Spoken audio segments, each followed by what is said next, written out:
Hi, everyone. Welcome. Welcome to our member-only day one, week one webinar. I'm just jumping on. Oh, yeah, I can see the numbers climbing. Hi, everyone. Please pop in the chat box and the Q&A and say a quick hello so I know that you're there. Oh, Lucy, hi. Hi to Joey. There we go. I've just got to pull all this up. I've got so many screens open that I've got to make sure I can see everyone. Hi, Fabi. I can see, yep, and I've got all the Drop Biohealth Science team on board as well. Here we go. Oh, yes, Fiona, Belinda, Natalie, Callie, Julie. Oh, it's so great. I start to recognize Terry from WA. All right, guys, well, I'm going to kick straight off because we have so much to get through tonight, and I'm just so excited to have you all on board. So I just want to welcome you all to day one and week one of my Inside Out Challenge. I am just so excited to have you on this really innovative, unique journey where we are combining the latest of biotechnology with achievable, sustainable habit change. I need to start by congratulating you guys to all be part of this journey. I really appreciate you all coming on board and prioritizing your health in that nice, achievable, sustainable way instead of going on the complete overhaul or the all or nothing approach, which is what we're trying to avoid. So tonight we've got the full team from Drop Biohealth here to help you understand your well-being results so that you can use them on a path to better health. So basically what we're going to do tonight, guys, and I'd love you to have your biomarker results handy, whether you've got them on a different screen, so you can actually be looking at your results. But first of all, I'm going to introduce you to the Drop Biohealth team. And then we're going to go through all the elements of the well-being test. So there's three main elements of your well-being test. There's your bio age. I need to find out why I'm not younger. I can't believe my bio age is the same as my chronological age. Hello, I've been doing all this good stuff. Why aren't I younger? We're going to be going through your lifestyle assessment and looking at the lifestyle assessment results, and then we're going to be going through your biomarker results. And then at the end of the night, we're also going to be having a look at the program and answering any questions that you have about the 8-week program and what's in store for you and what's expected of you. And of course, we'll be answering your questions all along the way as well. Feel free to pop the questions in the chat box. And also we've got some questions that have come through over the weekend as well, which we'll get through as well. If you want to chat with any of the panelists in the group, you can tag them and ask them questions as well. Now, I think everyone here knows me, but if you don't, my name's Amelia Phillips. I'm an exercise scientist. I'm a nutritionist. I'm a mother of 4. During the past 25 years, which is how long I've been in this glorious industry, I've been helping super busy adults just like you, just like me, regain control of our bodies, our minds, and our lives through achievable habit change. Today, I would like to introduce you to the Drop Bio team, but we've got with us Drop Biohealth CEO and co-founder, Phil Hayes St. Clair, who some of you met in our last webinar. We've got our Chief Marketing Officer, Fabi, who's on screen now. And we've also got the scientists who have been working on your results. So the principal scientist, Connor O'Mara, and our senior research assistant, Dr. Elizabeth Fletcher, who you've met as well. So I'm going to get them to introduce themselves in just a moment. But in the meantime, we're going to pop a poll up. Fabi, if you wouldn't mind popping a poll up on the screen. And while you're answering these questions, guys, Phil, Connor, Elizabeth, and Fabi, please go ahead and unmute yourselves and introduce yourselves. Sure. Thanks, Amelia. Hi, everyone. I'm Phil Hayes St. Clair, like Amelia said, the CEO of this business and also one of the co-founders. And we're thrilled to have you on board. It's one of those journeys which we've been planning for a long time, and we're looking forward to getting you on the right track. Great. Okay, Connor. Hi everyone, Dr. Connor O'Mara here. I'm the principal scientist at Drop Bio. So I'm largely responsible for developing the software that assesses your blood results and gives you the personalized and actionable insights. Elizabeth? Hi, so I'm Dr. Elizabeth Fletcher, and I'm the person who receives your blood when it comes into the lab. So I make sure that it's enough of it, that it's in a good enough condition to use. And then I work with my boss, Dr. Amelia Khan, and both of us run the tests that actually put those results that we send to Connor that you get to see. Great. Excellent. Fabi. Hello, everyone. My name is Fabi. I am Chief Marketing Officer for Drop Biohealth, but tonight I'm here just like each and every single one of you. I'm here as a challenge participant, and I'm here to improve my health. So today I'm brave enough to share with all of you my Drop Biohealth results and discuss with Amelia what I'm going to be doing to improve them. Fantastic. I'm so in awe of you, Fabi. We're literally going to crack her open tonight and have a look at the inside, and we're going to do a little coaching session with her, and we can all have a look at what her results are and how she can potentially improve them. All right, great. And I can see some great questions coming through, so we'll get to those shortly as well. And while that poll, is the poll finished now, Fabi? Are they all the questions done? Yeah, all the questions are done. People are still answering the final question, but yeah. Okay, fantastic. You just let me know when you're ready to pop those. Are we popping the answers up on there? Is that how it's working? Yeah, we can. Okay, fantastic. All right. Yes, we're going to go through Fabi's results in just a moment.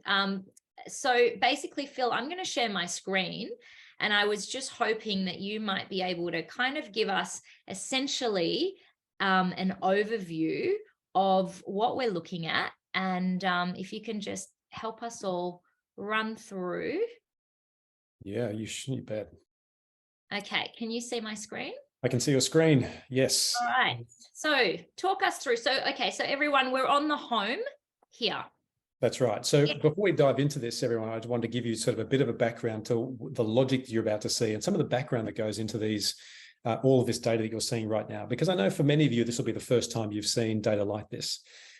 So I guess one of the magical things that draws us to Drop is this idea that the body is always trying to stay in what we refer to as homeostasis. In other words, it's always trying to make sure that it's looking after us, even when we're sleeping, when we're awake, and when we're asleep. And we want to make sure that we have that context in mind, because our bodies and our brains are doing a magical job of keeping us alive all the time. And so that's one of the key inputs to how we think about this, because sometimes the results that you think you would like to see will be different. And Connor's going to dive into that in some detail.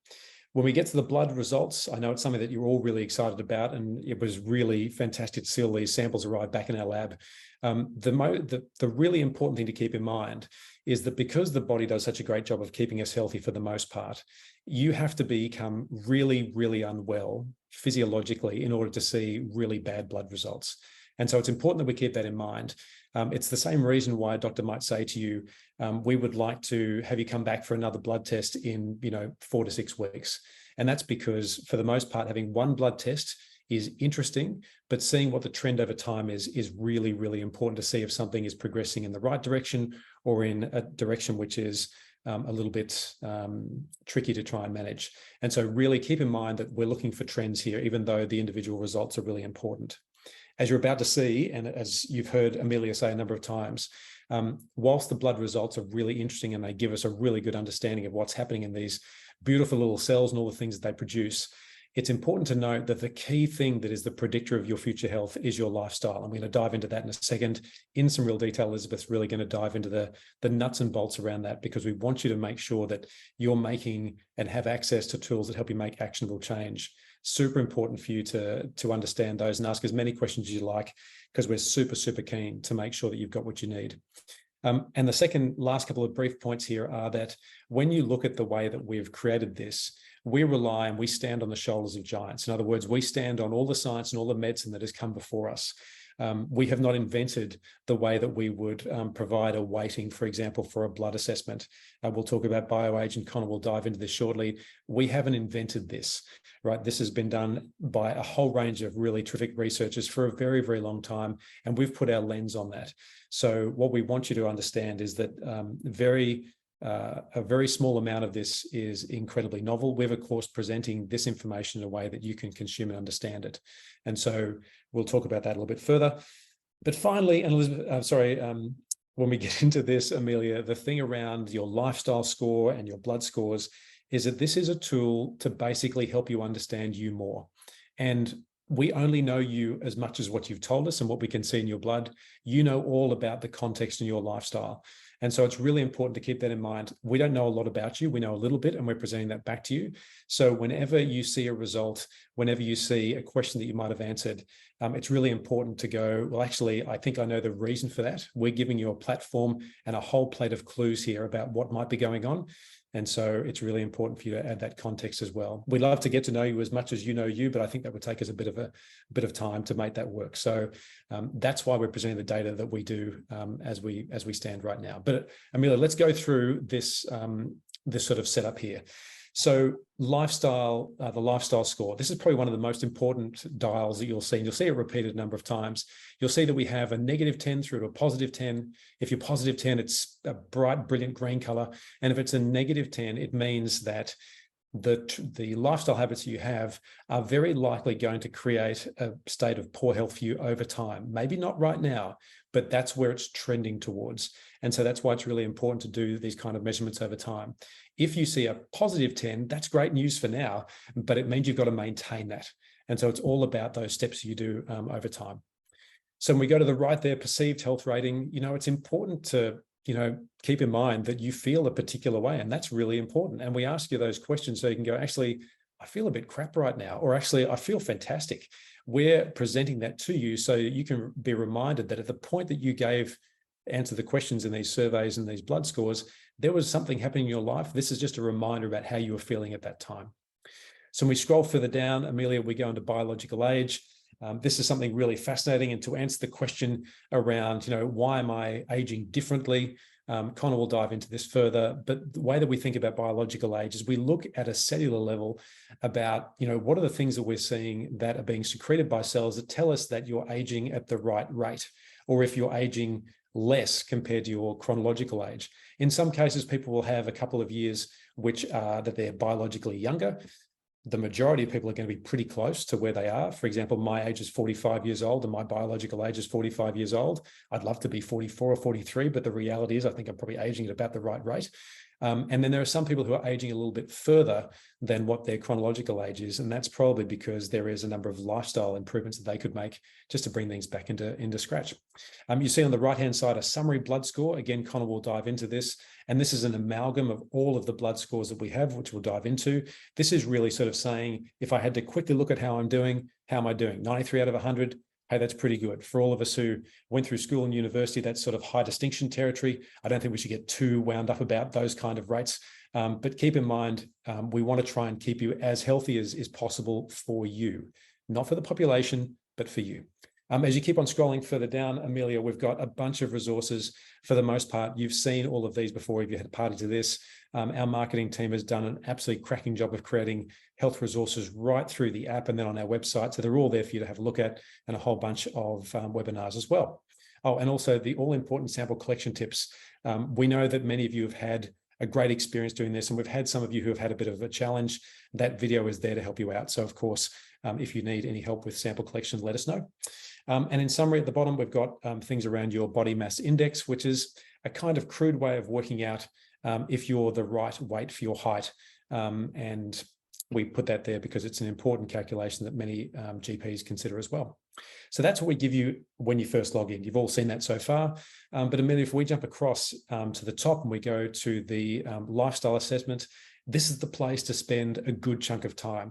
And it's a good chunk of time because this is where we help you understand where this is at. Now, we're looking at Fabi's results here. And thank you, Fabi, again, for being vulnerable and helpful in showing us your data here. This is showing here that Fabi isn't really improving so much, but she's not going backwards. But of course, we want to try and create a bunch of actionable insights and directions so that she can actually improve in time. And the good news is we scroll down through the next sort of 7 areas. It starts to break this down for you. And all of this is driving from your lifestyle questionnaire. Elizabeth will dive into this shortly.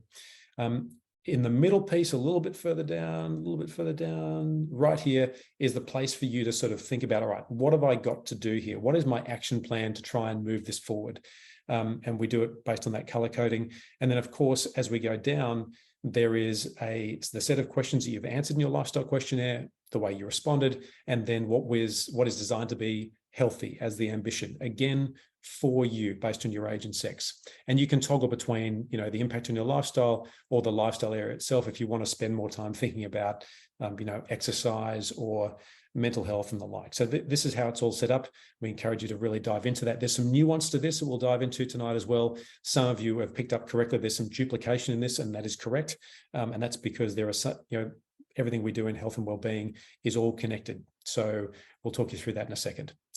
And then finally, what Connor is going to dive into with you tonight is your blood scores. So without further ado, I am going to hand over to Elizabeth. And before we get to the blood scores, we're going to dive into further the lifestyle assessment. We all find these areas very, very interesting. And the reason we do is because everything we see here is very interconnected. So Elizabeth, over to you. Let's dive in.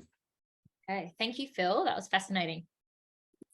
All right, Elizabeth, hello. And I'm just, I'm seeing all the questions coming through. I think I'm going to let Elizabeth speak before we jump into these questions and just do that deep dive, but I am gathering all those questions coming through. Thanks, guys. Awesome. So as Phil said, the lifestyle assessment is actually ranking your lifestyle categories according to the impact it's going to have on your future health. So to make this a little bit easier for you, we've color-coded things. So green is going to have a positive impact both now and in the future. If it's yellow, then it's having a fairly neutral impact. But if it's orange, this is something you really want to focus on because this is having a negative impact both now and in the future on your health. And because you're all here because you want to do something about your health, you want to maintain your weight and learn these healthy habits, this is the area that you need to focus on. So before I go any further, I do want to point out that some categories, for instance, smoking, will have a heavier weight on your overall score than others will. And the reason of this is because it's based on the impact of each category on your future health. And so we all know the negative effect that smoking can have, so that's why we use this as an example. Now, if we're to focus here on Fabi's results, you can see, for example, that she has a pretty poor nutrition score. And I think that's something many of us will actually associate with when we look at our scores. Yeah, I think everyone was quite surprised at how their nutrition score is. But it's funny, these are based on the Australian dietary guidelines, aren't they? And as a nutritionist, I find it really fascinating when you start to actually break down, well, how many serves of veggies do I have a day? How many serves of fruit do I have a day? When you see it all stacked up like that, you go, oh, wow, actually, my diet's not as healthy as I perceived it was. It can be a real challenge, particularly when you're trying your hardest, as you said, to do that. But that's what this is here for. It's that gentle reminder that you are trying, but this is the area to focus on. And so, as you alluded to earlier, you've probably noticed on screen, if we scroll right the way down, we can actually see what is creating this chart. So we'll see little icons on the left of the screen at the very bottom, and these icons relate to which category is being affected. You've got the color to indicate the impact, and then you actually get to see the survey question, your answer, and then what the recommendation for that is. So you can see why you didn't meet it or how you can improve. Really, that's what it's there for. Fabi, we're going to have to talk about a few things here. 14 hours a day sitting. Yes. Size 0 intensity. Yep. Okay. Oh, Fabi. I don't know, guys. What do you reckon? I think we're all going to have a little chat to our friend Fabi here later on. Yep. Sorry, Elizabeth. So you may have noticed that, for instance, fruit and vegetables feature twice in this lifestyle score. And first time it features, if it's in regards to her diet and nutrition. And the second one is relation to hydration. And this is because fruit and vegetables really do influence more than one category. And that's the case with actually a number of our categories. You'll see that one thing affects one score and another, and oftentimes in different ways. What I want to point out here is that you might actually have had a really positive blood score, but you're getting a very negative health score, and you're probably confused about this. What we're saying with this negative health score is the blood is a snapshot of here and now, but your lifestyle assessment is what's going to be impacting your future health. So if you keep going at this rate, you are going to see changes in the future. Now, it may not be at the next blood test and it may not be next year, but unless you start making changes now, it will negatively impact your health. And so this is why we're focusing on this so much. We're using it to help you think, but why? But why is it bad? And what can I do to make it better? And as Phil touched on earlier, our bodies are incredibly intricate. They're so complex. All they want to do is be at that healthy level, the homeostasis level. And so it's doing everything it can to be there. But if you're not giving it that chance, it's going to go out at some point. The thing is, in addition to this, while you might have a great blood score now for that category, what we often forget is that the categories are interlinked. So you might end up with a lower inflammation, a poorer inflammation score than you're expecting because of your nutrition. Or you might end up with, as you somewhat would associate with, a poorer body score than you'd expect. And again, it can come back to nutrition or it could come back to inflammation. So when you do see those poorer scores, come back to the blood and see what perhaps is being affected by it in the here and now, but know that it's there to remind you of the future. So okay. I'll hand over to you now, Amelia. Yeah, that's really interesting. And I think also for those of us that had an interesting reaction to our results, our lifestyle assessment. That's why I popped in my nudge app a reflection activity on really reflecting on how you responded and how you felt about your results. Because even just making these small focused changes on going, you know what, I'm just gonna tick these oranges off one at a time. Fruit, I can easily have 2 pieces of fruit per day. Veggies, okay, maybe I'm not going to get to 5, but maybe I'll get to 3. And there's something a little bit about taking the emotion out of it, and just going, okay, well, what can I do? What is achievable? And Fabi, we can chat through that in a little while. I'd love to move on now. Just a couple of questions. I am going to just jump in and answer or ask a couple of questions there. Okay, and Liz, you've asked a great question, which I had the same question as well. So Liz has said, I don't drink coffee and it's come up as one of my focus areas. Is this right? It states what's healthy is 2 to 4 cups per day. And I'm the same, Liz. I don't drink coffee, but I do drink tea. And it came up as an orange. So who's best to answer that question?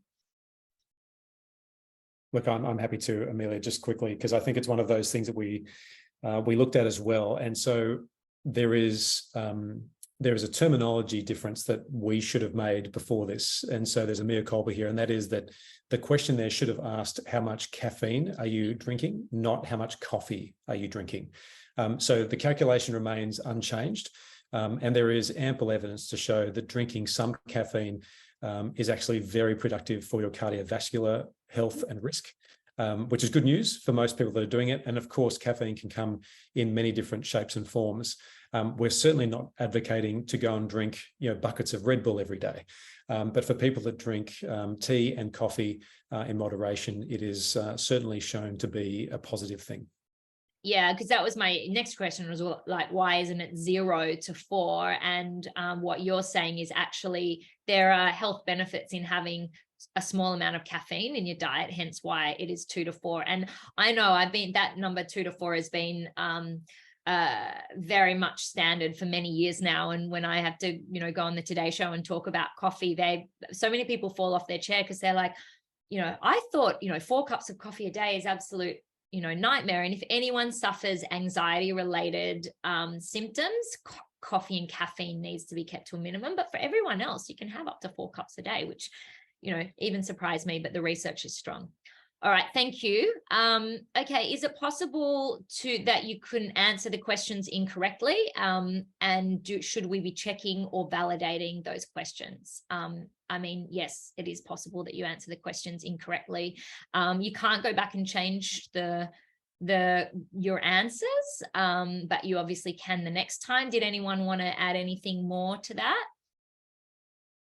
We hope that you read it in a spontaneous manner. So this is how you're feeling right now, to compare that to your blood score right now. So, even if you do make a mistake, you'll be doing them again in 8 weeks' time, and spontaneously answer at that point too, and you'll be able to compare then to now. Mm-hmm. Amelia, I'll just comment one other thing, and this is what we've found with our members before this challenge that has done this over time. You're not often asked how many pieces of fruit you have a day. You're not often asked how much coffee or how much caffeine you drink. You're not often asked how many hours do you sit for or do exercise for. They're not common questions that you'll get asked every day. But we find people end up becoming better at answering these questions.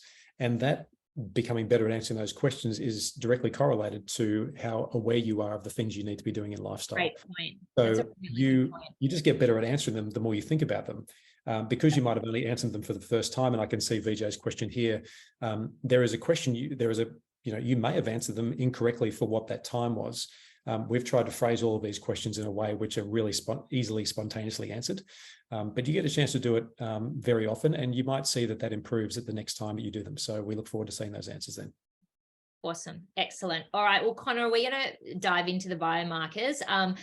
For the rest of you, the questions are there. I'm going to, a lot of those are blood related. So we'll do biomarkers. And Gail, your Aura Ring, you know what? Let me check if I can hook up Aura Ring. I might be able to my app so that you can track your Aura Ring, because that's a fantastic. Aura Rings are awesome, guys. So yeah, feel free if you have that Aura Ring to be using that to track your sleep. All right, Connor, you are on, my friend. Do you want me to go into the blood results section? You want to start with BioAge? Yeah, exactly. Let's start with BioAge. We just had a lot of questions about that, so it's probably best I give a bit of an introduction there. So, yeah, what we have here. Yeah, so just a brief description about what your BioAge actually is. So, as you age, your patterns of biomarkers that are secreted by your cells, whether it be your lungs, your liver, your stomach, whatever, this changes over time. And this process is a natural process, and it's called senescence. Essentially, it's just the rate and the ability of your body to essentially replace and replenish old cells with new cells. Okay, it's a totally normal process. Your BioAge essentially measures this pattern of age-related biomarkers in your blood and compares it to the expected pattern of someone your age, essentially. So that's essentially what your BioAge is doing. I could probably maybe answer some of the common, no, actually, I'll do that a bit later. Perhaps we can just talk about things we can do to actually change our BioAge as well. Yes, that's what I want to know. I want to go back to the 30s. How do I do that? Yeah, of course. So everyone does, right? So your BioAge score can be influenced by improving your habits. Therefore, BioAge is a great tool for you to investigate and monitor your habits that may influence your BioAge. Remember, we're trying to give you the tools to investigate your own health, right? So it's almost like a discovery journey that we all need to go on together. So part of the process is encouraging you to review your lifestyle assessment and look at your habits and make small tweaks to see if you can impact your lifestyle age. Importantly, reducing your BioAge. It's important to minimize that as much as possible, and this is important for retaining vitality and also the benefits of youth that Amelia is so excited to hold on to. So. But it is true that there is a component of BioAge that is very fixed to your unique physiology and your genetics. So also don't be disheartened if you're unable to move the needle significantly. Sometimes people are just built slightly differently. So it shouldn't be something to be overly concerned about either. Okay, but basically what you're saying is that these biomarkers that you're specifically measuring for BioAge might have a genetic component to them, but they also might have this lifestyle component to them. So we do actually have some capacity and some ability to adjust that bioage as our lifestyle habits start to positively impact our biomarkers. Exactly. Okay, great. Excellent. All right. I think that there was a couple of bioage questions. I think VJ asked one, so that hopefully answers that. VJ, all right. Where shall we head to next, Connor? Firstly, we just talk about your overall blood score. Okay. I think that was just a bit further down next to the bioage. Yeah, so your overall blood score, this is actually what I guess most people were misunderstanding as their bioage, right? They thought that these two things were directly linked. Your overall blood score should match your lifestyle age, but they are two completely separate things. And they're different. Yeah, got it. They're kind of your overall blood score is essentially a weighted average of all of your blood scores. So as Elizabeth mentioned earlier, there's some health categories that are more impactful to your longevity than others. Again, think about like BMI, your body mass index, your weight over time versus things like smoking and things. We all know that these types of things are more likely to impact your longevity. Whereas your bioage, you should largely consider that as your blood score for wrinkles, more or less. Okay, so they are not necessarily the same thing. Okay. So that's large. This is the aggregate of those 6 core health pillars that we're about to dive into, not the lifestyle assessment, but the 6 core health pillars. This is your overall score, and Fabi's, Fabi's blood score is looking pretty good at 93. So if we just go into the individual blood results there, I can just describe a little bit about the colors again, just so you have a little bit more context. So again, the color scale largely represents the number of biomarkers that are out of range, and by what degree they are out of range. So in essence, it's a way that is useful to members to quickly identify and prioritize their focus if they do decide to implement a change. So if we were to just quickly kind of scroll down here, I think a lot of the biomarkers in this example, so again, you can quickly and easily see that scores of above 80 are pretty rock solid, but things like energy, inflammation, there's probably a bit more room for improvement. So a value of typically above 80, that kind of means that most, if not all, of your biomarkers are within range, or they are within like an insignificant difference from normal. Okay.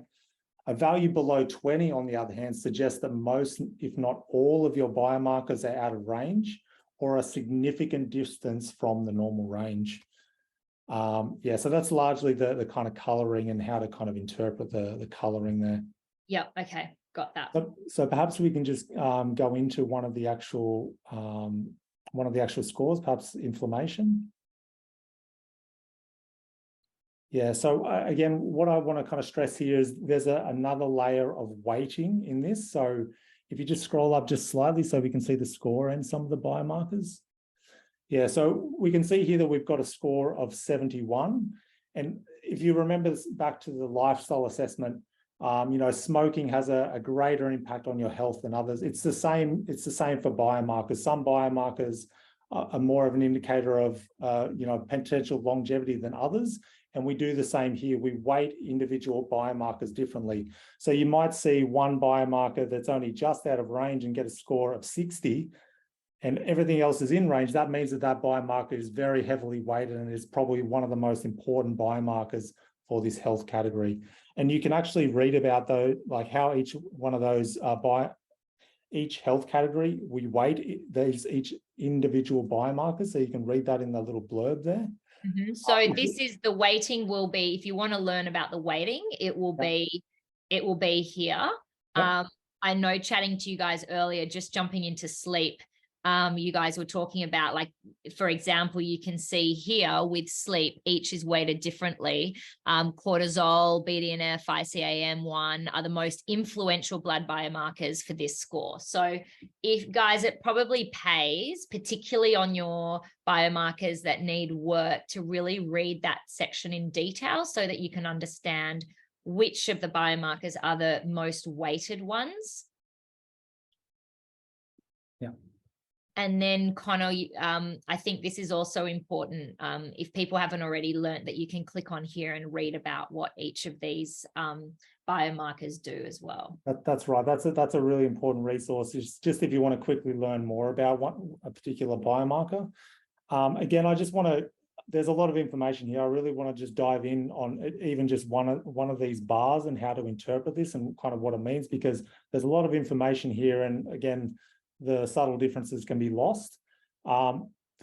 This kind of dark green blue section, this is what's known as a 95% reference interval. And what this means is a fancy term, but essentially 95% out of 100 healthy people fall within this range. Okay, but by that definition, 5% of healthy people will also fall outside of that range, and that's totally normal. That's just how these kind of ranges are established. So that's what that kind of dark greeny blue range is. It's a 95% reference range. And I thought it was quite interesting to note that some reference ranges have a high and a low. Like if you're over here with interleukin in sleep, you can see there's a low and a high. Yep. But then some of them here, you're measuring, you know, it's more important about the high. For example, is that right? Some you're focusing more because high means worse, whereas with others you've got both low or high could mean something not so nice. Yeah, exactly. So yeah, that's a very good point. So we have two additional, potentially two different regions that exist beyond the flank this 95% reference range. Largely, they tell you the directionality of a suboptimal result. So in the case of inflammatory markers, most of the time when something kind of goes wrong, you have an infection or an injury, they often just go up, right? So most of the time there's a suboptimal level with in one direction of health. In this case, inflammatory markers, it's going up. But for some biomarkers, you can see here on the left-hand panel, they're both suboptimal if you go too low or too high, which means you kind of want to be somewhere in the middle. So that's why there's two different regions on either side of that healthy range. It gives you an indication about the directionality of what healthy is. Yeah. Okay. Got it. That makes sense. Yeah. Okay. So where to next? Yeah. So again, this type of the way this is presented is not only to show your results, but also to understand what actually impacts your results and what are the next steps. So what we actually do beneath each one of these blood categories, we've already pre-filtered essentially the most impactful habits that you can be enacting to actually lower this blood score. So it enables you to directly interrogate your blood scores with the lifestyle habits. And we can see here in Fabi's example, two of the most impactful things that will impact her blood score are very low, which means that this is, again, a laser focus on these specific habits if you want to try to move the needle for your blood score. And again, we're all differently. Perhaps stress will move the needle more for you, or nutrition. The whole point is trying to understand what works for your body so you can be very pragmatic and identify what works for you. Yeah, I just want to jump in on there. And guys, you might find this really interesting, but Fabi, you won't mind me saying that in your inflammation results from last year, what number, do you remember what number your inflammation was last year? Yes, 54. 54. And what was different about these lifestyle readings back then? So it was worse. In other words, your inflammation was worse last year when you did this test. What was different in your lifestyle habits? Alcohol consumption, pretty much. I was consuming more alcohol, and therefore my inflammation was substantially lower. My inflammation score was lower, was 54, was in the yellow category. Right. So you were 54. So what's the main change that you've made, do you think, that's brought this up to 71? Pretty much reduced my alcohol consumption. That was definitely one of the main things that I've done. And increase my exercise a little bit. So my exercise score is a little bit better. Okay. And I think that's just a really great example. And guys, hopefully when you're making these habit changes over the next 8 weeks, you might start to see some of these changes coming through, either on your lifestyle assessment or actually measuring through on your biomarkers as well.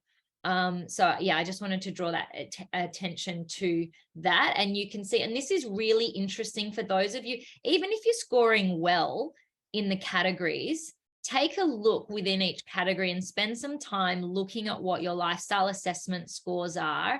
Because even if, like, what was one, here's one, like this 79, that's not too bad. But you can actually sit there and go, okay, well, what could I do? Because I would like that to be in the 80s or the 90s. And the other thing, I guess, Phil, you and I were talking about this earlier. We were talking about the fact that the majority of people, your blood biomarkers should be in the reference range, right? Right. Do you want to just elaborate on that a little bit? Unlike a lifestyle assessment where you've got these kind of sliding scales, talk us through what you would expect in those reference ranges for biomarkers. Yeah, it's a good point. So, I mean, Connor mentioned this before around the 95% reference interval. And we had a question through the weekend, I think, or late last week, which talked about, how do we come up with these reference intervals? And I think it's just important to help everybody understand that when we were thinking about these 95% reference intervals, we had to go to a place that was largely a very healthy group of people that we could have samples from that area put through all of our assays or our tests so that we could determine what was healthy and what wasn't healthy.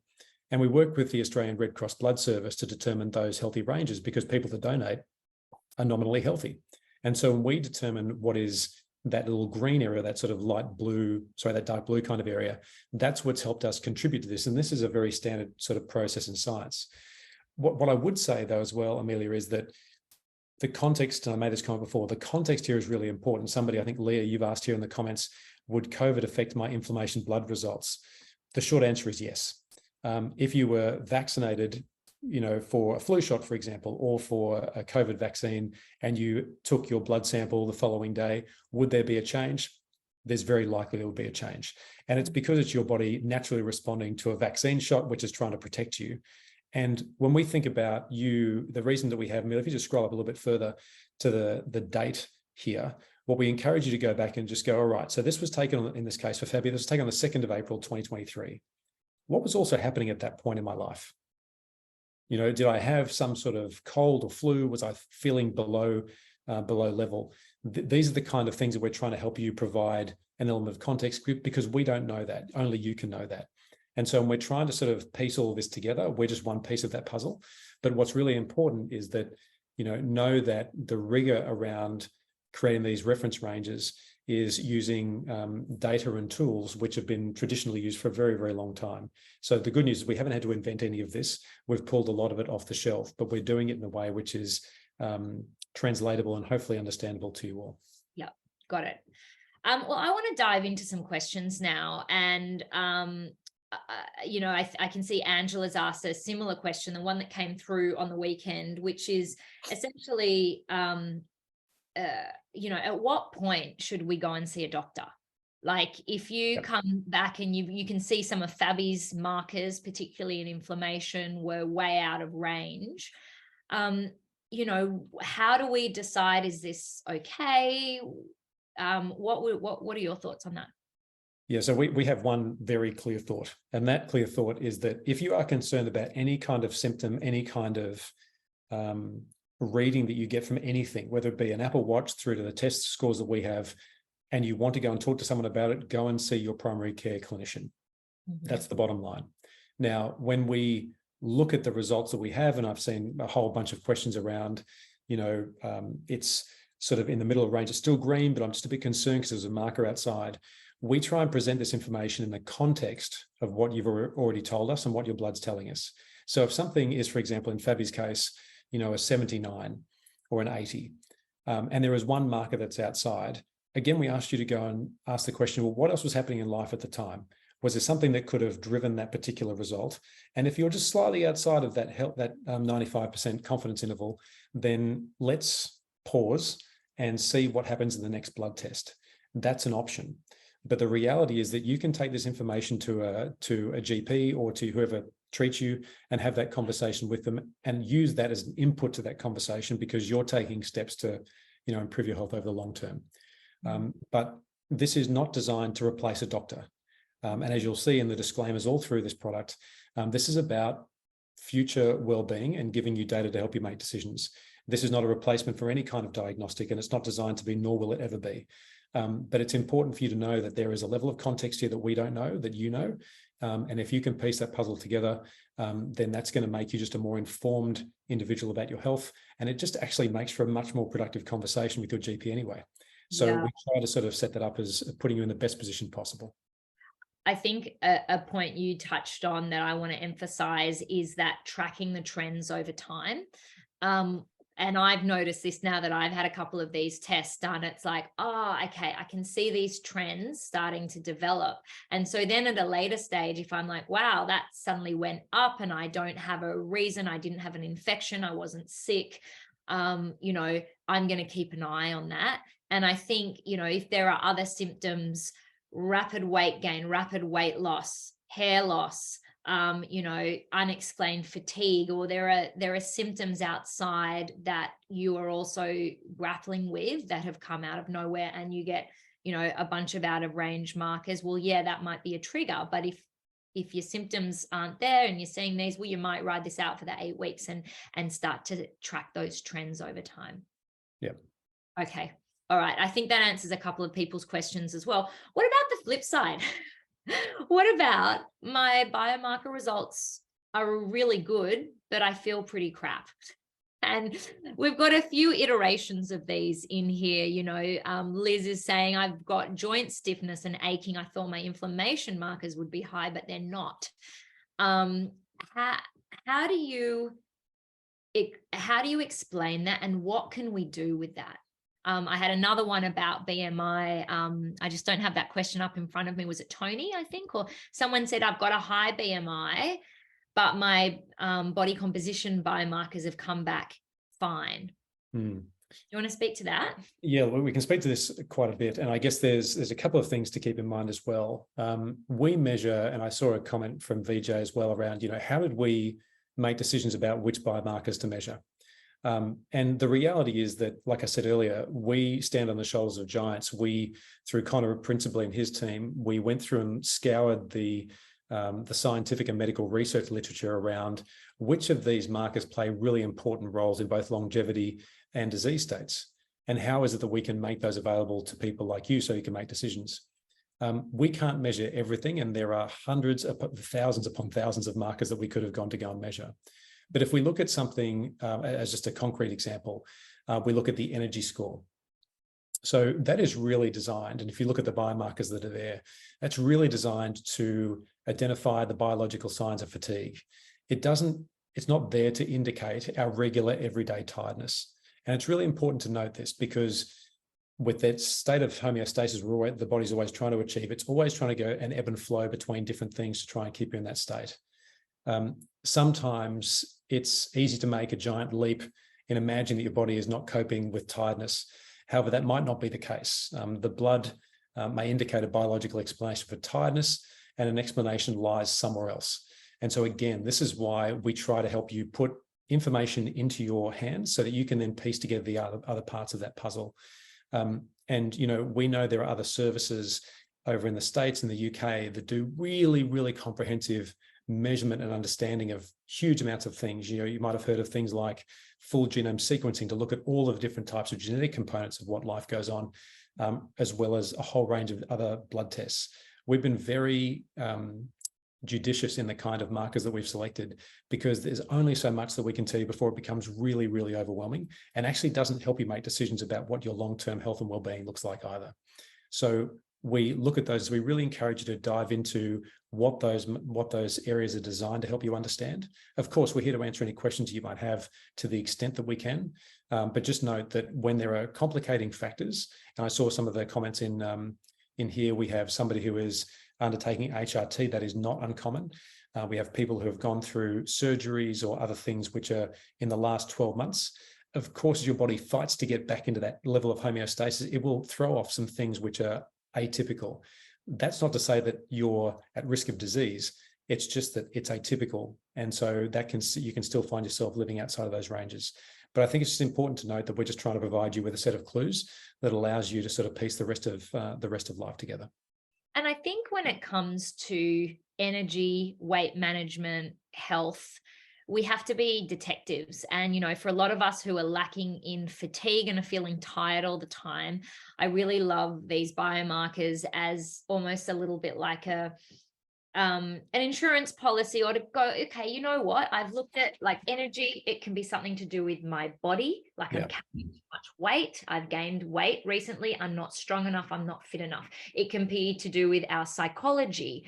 You know, I've low self-worth, lack of optimism, lack of resilience, you know, mental health challenges. These are all the things that can zap our energy. It can be biochemical. So it can be the energy biomarkers that we've measured here. So it's a little bit of a detective, or it can be lifestyle related, which we've also measured here as well. So if you're sitting here tonight going, I'm lacking in energy, you know, I don't know where it's gone, but my biomarkers are looking okay. Well, it's almost like, okay, well, I can cross that off the list biochemically, but then let's maybe look at the lifestyle factors. Okay, let's look at our psychology. Let's look at our body. Has our fitness dropped? Have we gained weight? And let's start to be a detective in those other areas as well. And I guess, yeah. Sorry, can I say one thing? Because I know we want to jump into Fabi's results to give her new and improved sort of roadmap to goodness.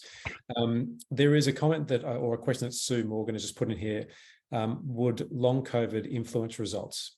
And so I just want to sort of comment on that just very, very briefly. And that is that the occurrence of COVID has thrown a whole bunch of really interesting questioning into science that relates to things like long COVID. There are north of 100 different symptoms that are being reported. There are things that we see every day in the literature that talk about how there are new consequences of what COVID was delivering to people in parts of the world all around. And it's a very fast moving kind of area where the research is trying to be built as quickly as possible so that therapies can be developed around that. For those of you that when you came in to drop, you had the option to contribute to to biobank your sample essentially. And when we look at this data over time, what's really fascinating to us as scientists is that it helps us understand a little bit more about what the answers to those might be. So part of the joining of something like Drop BioHealth as a plug for this is, yes, we want to give you data that is really critical to you piecing together your life's biological and lifestyle related story. But this kind of information can also be really important into future scientific discoveries. So we just want you to know that when you've clicked, if you did click to consent to participate in that research and that biobanking, it does provide the opportunity in the future for us to start answering some of those questions. And of course, it's all done in an ethics approved framework, but it is one of those areas that we don't have a lot of great answers for it right now. The science is pointing in the direction that says, yes, there is an implication. We don't know what it's like, but people like Elizabeth and Connor who have done this kind of really groundbreaking research in the past, we're all trying to contribute to that answer as global doctors and scientists. And so when you come to a service like us, just know that you're helping us to advance that knowledge as well. It's a really important part of this overall product. Okay, fantastic. And that's good to know. I know there's a lot of COVID research having to play a lot of catch up. So that's very helpful. All right, I'm going to fly through some questions before we finish up with Fabi. So just touching back on those sleep biomarkers, for example, I've got DeJoey asking if her sleep biomarkers are looking really good, but she's not sleeping well, what can she conclude from that? Yeah, so essentially her habits have not started to physically manifest in her blood, right? Again, like Phil was saying, our bodies are very adaptive, very resilient to these types of changes. They can really safeguard against these types of things. Again, changes in your blood are more like a compounding effect of like a chronic type thing, right? So it's not unexpected to not see. It's not like it's measuring things acutely, right? It's trying to identify a build up, and that's when things start. So if she was chronic, if she had been like this for months and months, and then that's when you'd start to see those lifestyle, whether it's whether it's controllable or not controllable. To Joe, in your case, I know it's out of your control. I know you'd love to get a good night's sleep. That's when you see those. Okay, all right. But the other thing is that what we do have a select group of biomarkers. It's not an exhaustive group. There may be another underlying reason for the poor sleep, which may not be reflected in the biomarkers that we've selected. So that could be another reason for that. Okay, got it. And I know, Joey, you've had a lot of kind of health issues. So yeah, that explains that. Okay. And then you've got, for example, Belinda said, one of her markers, interleukin 6, is off the charts. And so is another one. Oh yeah, we have actually kind of answered that. We have answered the doctor question. So that's fine. Okay, and how can my blood score be so positive, but my bio age be so negative? Was a question that came through on the weekend. Yeah, so we may have touched on this a little bit. So this is a common misconception. The bio age is not necessarily a sum of all your individual blood scores.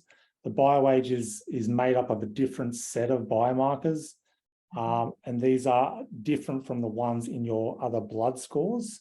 But importantly, remember they are associated with age. So again, I'll just reiterate, your bio age is like your blood score for wrinkles or crow's feet, right? So we also had some other questions that were mainly asking about blood score and other conditions, perhaps like pregnancy and breastfeeding. Again, you can imagine things like hormones are age related. So if you have that kind of like pregnancy or breastfeeding, this may reflect your current altered hormonal status rather than your typical status. And again, things like underlying medical conditions and other health ailments are not guaranteed to impact your bio age, similar to the explanation I offered for reasons for sleep. It's not an exhaustive list. It's not going to pick up every individual thing, but it's largely a catch-all for things that are associated with age. And again, one thing is no score ever supersedes another. They're largely used to understand different aspects of your health and for different purposes and objectives, right? So each one should be kind of looked at separately. I knew that my kids were taking years off my life. I just knew that was, and it shows in my bio age, they're actually, making me older than I really feel, which is, blame my children for everything. Now I want to ask, a couple of people have mentioned that they ranked high on binge drinking, but they only drink once per year. Could you explain how that could be? Yeah, so your lifestyle survey essentially tries to ascertain two things, like for your alcohol consumption, the number of standard drinks that you're consuming each day, but also the number of times you binge drink. And these are the most impactful metrics when we're assessing your drinking. And I guess maybe some of the confusion is associated with the actual definition of binge drinking. It's not necessarily how frequently you do it. Like a binge drinker is not someone that goes out and does it every weekend. It's specifically someone that drinks 6 or more drinks in one sitting. That could be once a year even, right? So essentially the recommendation is there's no safe level of binge drinking.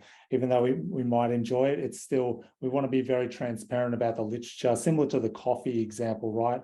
We want people to know that there essentially is no amount of drinking, binge drinking that's considered safe, even though it might just be a hurrah, a birthday or something like that. Okay. And I think there was another score that you then had to, basically write down how many, how often you have those multiple drinks. So that's the kind of, if you're just like a frequent drink, I drink every day type thing, but the binge drinking is more like the recreational go out with friends or something like that. Birthday and New Year's Eve, baby. Twice a year. Woohoo. Okay, all right. And so Kate's asked about reducing cortisol level. It's so high. Well, that's the stress. That's the main stress one. Connor, do you want to speak to that, or do you want me to jump in from a lifestyle perspective? I mean, yeah, we can tag team it if you like, but again, like you can, if it's under your stress category, it's very easy to just go down and just see those top 3 ranked habit impacts. And if you have like a score that's essentially not in the green, this is the perfect way for you to address your cortisol. Also underneath that, we'll have a number of different recommendations, which are essentially from those 3 different habit categories, which should be able to help you make certain adjustments. Okay, cool. All right. And just before we jump, that was a good segue, but just one more question on cortisol. Bianca has asked, how different is the blood test for cortisol? How is it different to the saliva tests done by naturopaths, for example? She was diagnosed with high cortisol and adrenal fatigue, but her cortisol level was near nothing on this biomarker. Didn't come up at all, or was it? I don't know. I'm assuming she just she just said near nothing. So I'm assuming if you want to clarify that, or I'm assuming it's just in the normal range. Yeah, so cortisol levels are largely highest in the morning when you wake up. Again, it kind of depends if they were doing this salivary one where they do multiple instances over the day. Again, all of our ranges are based because we request people do their sample in the morning, and our ranges are established based on morning levels. So Which again, would be a more accurate test, a blood test or a saliva test for cortisol? For I guess for the cortisol we're looking at as a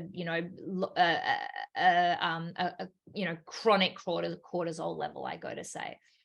All have their strengths and weaknesses. Some people also use hair as well. So each one has their own strengths and weaknesses.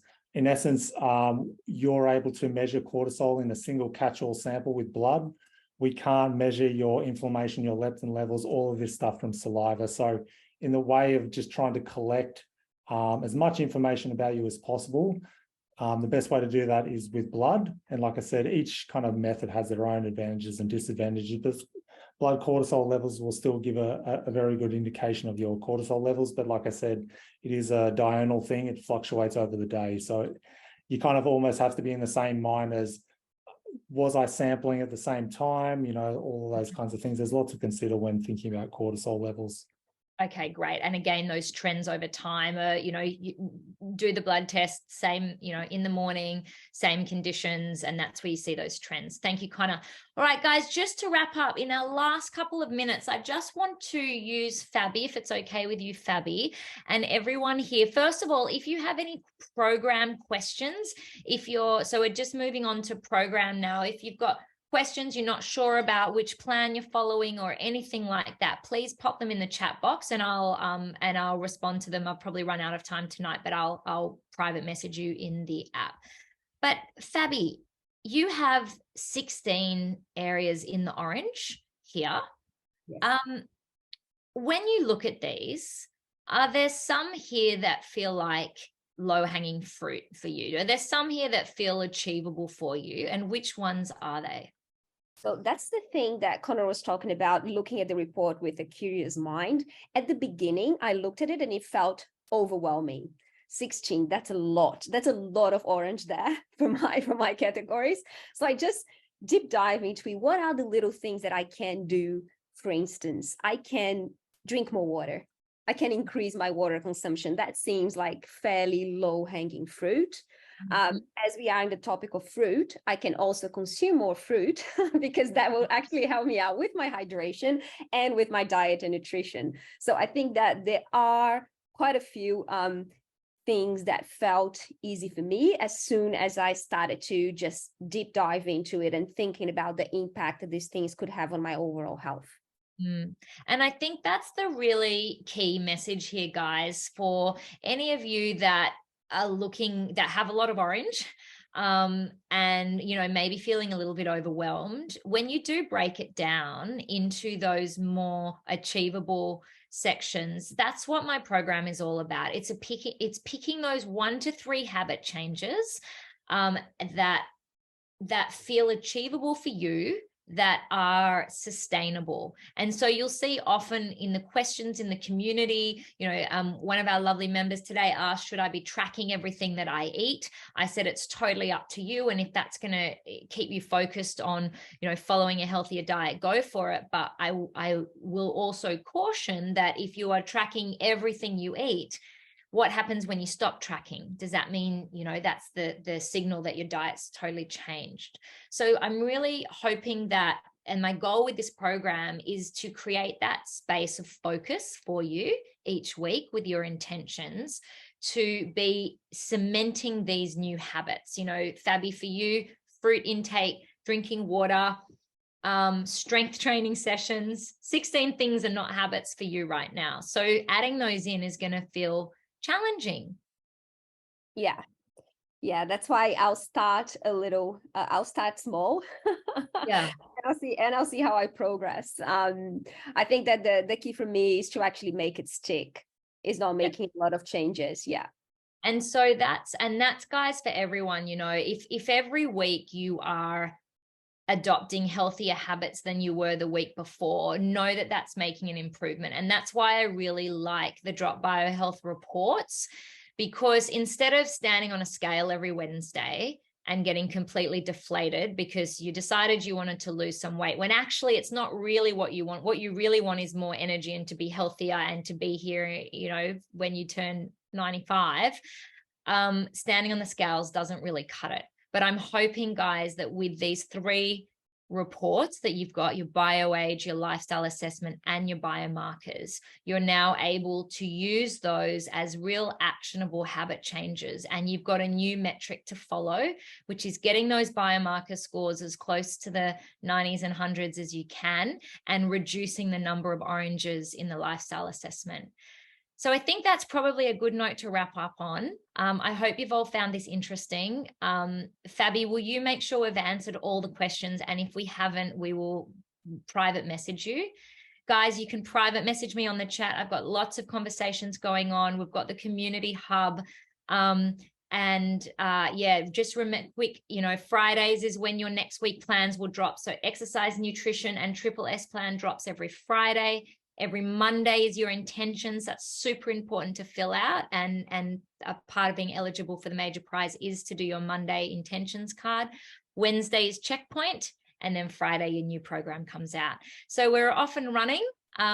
Please all stay in touch. Any more questions, sing out. Otherwise, I will see you in the community hub on our app very soon. And thank you, Drop Bio team. You are all amazing.